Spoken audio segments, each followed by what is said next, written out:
La langue française et ce que le français représente pour moi, d'abord, c'est ma langue maternelle. Je suis née en français, j'écris, je parle le français depuis toujours, je respire en français. J'ai écrit 2 livres, le 3e qui va sortir cet automne en français. Donc pour moi, la langue française, c'est ma façon à moi de vivre, de m'exprimer, d'être, c'est mon identité.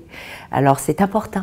Je parle plusieurs langues, mais le français pour moi est la base de ma façon de penser, de réfléchir, d'être.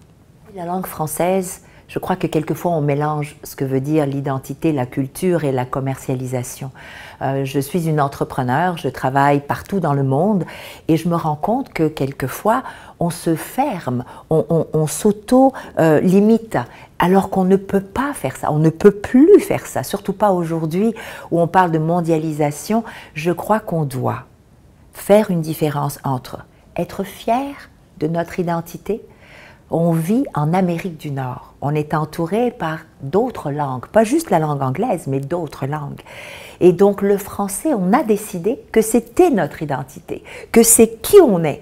Bon, alors il faut d'abord bien l'écrire, bien le parler, en être fier, devenir responsable en tant que citoyen, de le porter. Vous savez, on peut avoir toutes les politiques du monde, on peut avoir des lois qui nous obligent à écrire et à...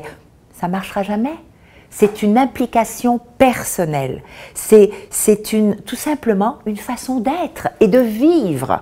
Mais je veux et il faut qu'en tant que société commercialement viable, nous soyons capables et que nous enseignions à nos enfants et à nos petits-enfants le mandarin, l'italien, toutes les langues pour être capables de s'ouvrir et de devenir même des ambassadeurs, faire venir les gens à nous, qu'ils nous découvrent à quel point on est fier de ce qu'on fait, mais à quel point on est aussi capable de parler dans leur langue.